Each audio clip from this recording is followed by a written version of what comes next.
Ускут – одно из древних поселений Крыма с самобытной культурой и оригинальным диалектом, который не спутать ни с каким другим. В прошлом село Ускут было одним из самых больших на полуострове. В минувшие выходные здесь прошла традиционная встреча односельчан Койдышлер-Корышева. Более 200 уроженцев села Ускут, их дети, внуки приехали из разных уголков Крыма.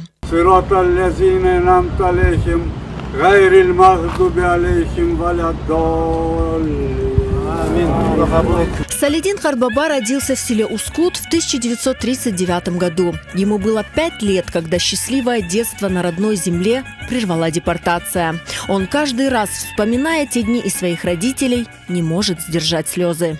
44 senesi Mayıs'ın 18'ine göçürdüler.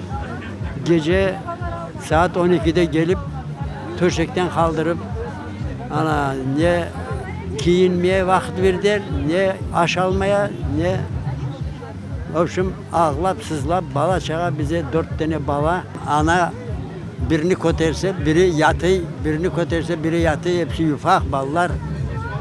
Öyle yapıp koterip alçıklar bize o parnikler derler. O yerde varıp işte son bizi maşinaya koyup Özbekistan Ferganski Dalinası'na al vardı.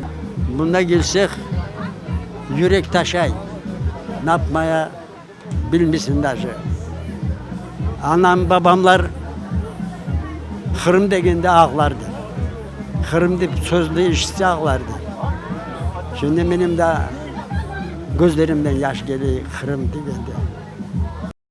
Село Ускут до депортации было богатым и процветающим. Здесь каждый был приучен к труду с раннего детства. Ускутцы и по сей день считаются самыми дружными. İçine bir olmayacak, işi olmayan, zenatı olmayan insanlar yok idi. Hepsi yaxşı yaşardı. Böyle bakanda, o zamana bakanda elbette. Onun için içinde başka köylerde nasıl diyeyim, bеднякlar derler onları. Onlar yok idi.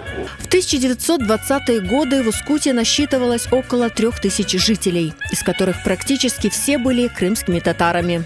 Evvelden bunda tutun asrar der, buğday eker der olan yerine, koy bakar der hayvancılıkla.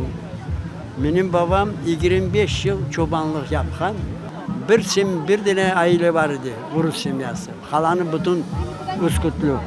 Kaç koranta var idi burada? 1200 tane korantaydı, 1200. Ne bir şey var idi, bağlar, bahçeler, hayvanlar.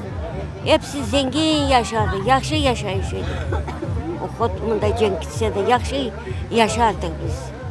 Anamlar işlerdi, harbabamlar işlerdi hepsi. Cami var idi, baba cami var.